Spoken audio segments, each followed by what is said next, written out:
O preconceito está presente nos relacionamentos da sociedade. Entre os vários tipos de preconceito estão o racial, o social e o religioso.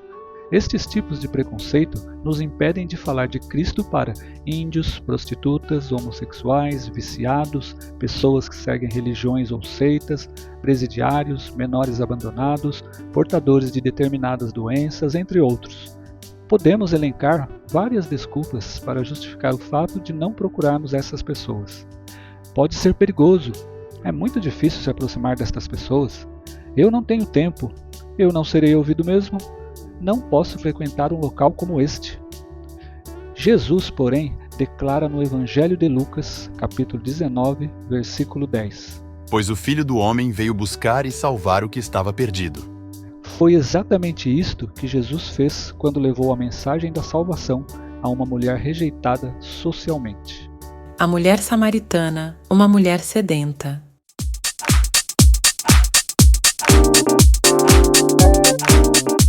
Estudo bíblico. O encontro do Senhor com a mulher samaritana narra uma passagem cheia de surpresas. Logo que começam a conversar, Jesus não a repreende nem menciona seu pecado. Além disso, Jesus não lhe ofereceu nada. Pelo contrário, ele pediu algo a ela. Também nos surpreende que durante a conversa, Jesus tenha lhe contado muita coisa que provavelmente nós a teríamos julgado despreparada e até indigna de ouvir e compreender. Jesus lhe proferiu palavras de louvor e adoração. Isso nos mostra como ele compreende e conhece perfeitamente a alma humana e suas necessidades. Vamos dividir o nosso estudo em 4 tópicos. Primeiro, quem era a mulher samaritana? Por que a mulher samaritana era discriminada? A mulher samaritana era discriminada por 3 razões. Primeiro, ela era samaritana. Os judeus desprezavam os samaritanos porque eles eram descendentes dos sobreviventes do povo de Israel que permaneceram em Samaria quando a maioria foi levada para a Síria.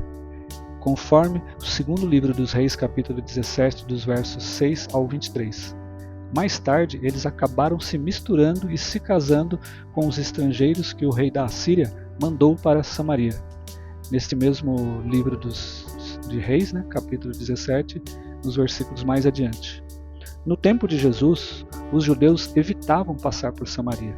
Quando viajavam de Jerusalém, na Judéia, que fica ao sul, para a terra da Galiléia, que fica ao norte, costumavam atravessar o rio Jordão e subir pelo Vale do Jordão. Os líderes religiosos consideravam que todos os samaritanos eram ritualmente imundos. Contudo, Jesus tomou o caminho mais curto, passando por Samaria, e ainda parou ao lado do poço para conversar com uma mulher samaritana. Jesus, neste momento, quebrou os preconceitos raciais e religiosos de mais de 700 anos que separavam os judeus dos samaritanos. A própria mulher samaritana lhe perguntou: Como o Senhor, sendo judeu, pede a mim, uma samaritana, água para beber? Segunda razão pela qual a mulher samaritana era discriminada. Ela era uma mulher do 1º século. A mulher e a criança no tempo de Jesus não possuíam valor algum e não tinham nenhum direito, só obrigações. O judeu agradecia a Deus diariamente por não ter nascido do sexo feminino. Os fariseus evitavam qualquer contato com mulheres não parentes. Agora um comentário aqui da Bíblia Vida Nova. Os fariseus opinaram que seria melhor queimar a Torá do que entregá-la a uma mulher. Cristo, porém, vê a mulher de modo diferente, como criatura do Pai e não como uma cidadã de segunda classe. Terceira razão porque a mulher samaritana era discriminada. Ela era uma mulher imoral. Essa mulher que veio buscar água no poço de Jacó, além de ser samaritana, aos olhos da sociedade não prestava. Já havia casado 5 vezes. E nesta época que ela conversava com Jesus, estava vivendo com um homem que não era seu marido. Será que ela tinha um apetite sexual insaciável? Que mulher imoral! Jamais os líderes religiosos do tempo de Jesus entenderam sua preocupação e interesse pelos publicanos e pecadores. E que pecadora era essa mulher. Segundo tópico, a sua conversa com Jesus. Seu conhecimento religioso. Jesus iniciou sua conversa pedindo algo àquela mulher. Pediu uma coisa comum, água. Logo, ele suscitou a curiosidade dela, como vemos em João 4,10, e provocou tão profundo interesse que ela lhe perguntou. Onde pode conseguir essa água viva? Ela realmente estava sedenta, mas sua resposta não mostrou apenas isso, mas também uma atitude evasiva. Senhor, dê-me dessa água, para que eu nunca mais tenha sede nem precise voltar aqui para tirar água. Sua necessidade era espiritual e não material. Nessa conversa com o mestre, notamos que a mulher tinha certo conhecimento religioso. Ela reconheceu que Jacó, o patriarca, era o pai dos samaritanos, como vemos lá no verso 12. Ela reconheceu que os samaritanos adoravam a Deus no monte Gerizim, mas os judeus diziam que Jerusalém era o lugar certo para adorar. Versículo 20. Ela sabia que o Messias era esperado. Versículo 25. A mulher samaritana não era religiosa, e o vago conhecimento a respeito da religião de seu povo não a levou à transformação de vida. Provavelmente havia se esquecido de Deus totalmente.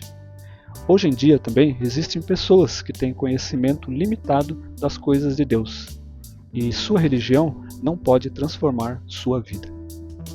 O problema da mulher samaritana. Vemos essa mulher imoral fazendo serviço de escrava, indo tirar água do poço. Realmente ela havia chegado ao fundo do poço. Talvez sua resposta quando Jesus a mandou chamar seu marido fosse um pouco cínica, ao dizer: Não tenho marido? Que susto ela deve ter levado quando Jesus replicou: Você falou corretamente ao dizer que não tem marido. O fato é que você já teve 5, e o homem com quem agora vive não é seu marido. Jesus reconheceu que ela tinha falado a verdade. Podemos imaginar a confusão estabelecida no íntimo daquela mulher. Como é que esse homem sabia tudo a respeito dela? Não era samaritano. Ela não o conhecia. Ele, contudo, conhecia sua vida pecadora. Parece que nessa hora ela tentou desviar o assunto do seu pecado, dizendo: Senhor, vejo que é profeta.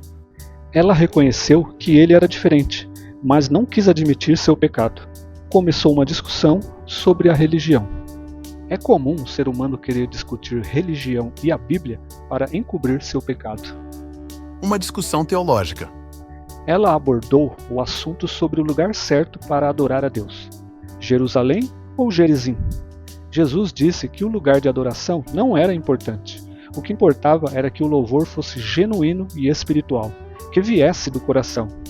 Quem chega para adorar ao Senhor Deus não pode esconder nada dele, daquele que nos sonda e nos conhece, que sabe quando nos assentamos e quando nos levantamos, e de longe penetra os nossos pensamentos, conforme está em Salmo 139, versos 1 e 2. A mulher samaritana não pôde esconder nada de Deus. Podemos esconder o nosso pecado das pessoas por algum tempo, mas jamais do Senhor, o nosso Criador. É surpreendente que Jesus se revelou a essa mulher pecadora de forma bem clara quando ela falou da esperança messiânica.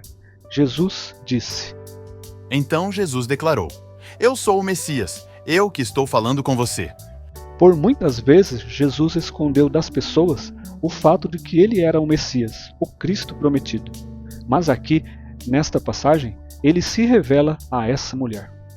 Terceiro tópico: a sua conversão. João não registra a resposta da mulher a essa afirmação de Jesus. Apenas diz que ela foi embora correndo e esqueceu-se de levar o seu cântaro. E foi justamente para enchê-lo que ela tinha ido até o poço de Jacó. Mas no caminho de volta para a cidade, ela deve ter se lembrado da conversa com Jesus e feito 1001 perguntas. Por exemplo, como é possível ele saber tudo a respeito da minha vida? Por que falou comigo desse jeito? O que é água viva? Ele é o Cristo mesmo? E assim por diante. Chegando na cidade, ela chamou os homens para irem até o poço. Mas será que os homens de boa fé iam sair da cidade com uma mulher do tipo dela? Parece-nos que eles perceberam algo diferente na vida daquela mulher naquele instante, e uma certa urgência e sinceridade na voz dela. Venham ver um homem que me disse tudo o que tenho feito. Será que ele não é o Cristo? Com estas palavras, eles foram ao encontro de Cristo. Quarto tópico: o seu testemunho. A transformação da vida daquela mulher foi tão marcante e suas palavras tão convincentes que muitos samaritanos creram no Senhor Jesus Cristo, como está lá no versículo 39. O resultado foi que Jesus, a pedido do povo, ficou 2 dias naquela cidade. E muitos samaritanos daquela cidade creram nele, em virtude do testemunho da mulher. E então eles disseram à mulher: Agora cremos não somente por causa do que você disse, pois nós mesmos o ouvimos e sabemos que este é realmente o Salvador do mundo. Por meio do testemunho daquela mulher, a cidade toda foi transformada e os samaritanos reconheceram que Jesus era o Salvador do mundo. Enquanto os judeus demoraram muito a reconhecer essa grande verdade. De fato, a maioria dos líderes religiosos jamais reconheceu Jesus como o Salvador do mundo. E como está o seu testemunho no trabalho, na faculdade e no seu lar? As pessoas veem Cristo na sua vida diária? Conclusão. O relato a respeito do encontro de Jesus com a mulher samaritana nos mostra que ele ama a todos. Não importa a posição social, a raça, a cultura, nem a condição espiritual. Cristo viu essa mulher no lamaçal do pecado, mas conversou com ela sobre Deus. Ele sondou a vida dela, tocou no seu pecado e se revelou a ela como aquele que oferece água viva a cada pecador. A água que eu lhe der se tornará nele uma fonte de água a jorrar para a vida eterna. Essa mulher teve a vida totalmente transformada no encontro com Cristo, e por intermédio de sua vida, muitas outras pessoas chegaram aos pés do Salvador. Provavelmente nós a teríamos desprezado de tão pecadora que era, como os fariseus no tempo de Jesus e os judeus em geral faziam. Mas lembre-se, Deus escolheu as coisas insignificantes do mundo, os desprezados, a fim de que ninguém se vanglorie diante dele. a Bíblia diz em Romanos 3, versículos 10 e 11. Não há nenhum justo, nenhum sequer. Não há ninguém que entenda, ninguém que busque a Deus. Como a mulher samaritana, todos nós também somos salvos somente pela graça infinita de Deus. Aplicações para a minha vida. Reflita sobre sua atitude perante as pessoas marginalizadas pela sociedade. Você tem cuidado do seu testemunho pessoal? Você tem colaborado com sua igreja na instrução às pessoas em relação às diferenças sociais e à resposta cristã? Obrigado por ter participado deste estudo. Que o Senhor Jesus te capacite, te conduza, te dê sabedoria e discernimento. Fique com Deus.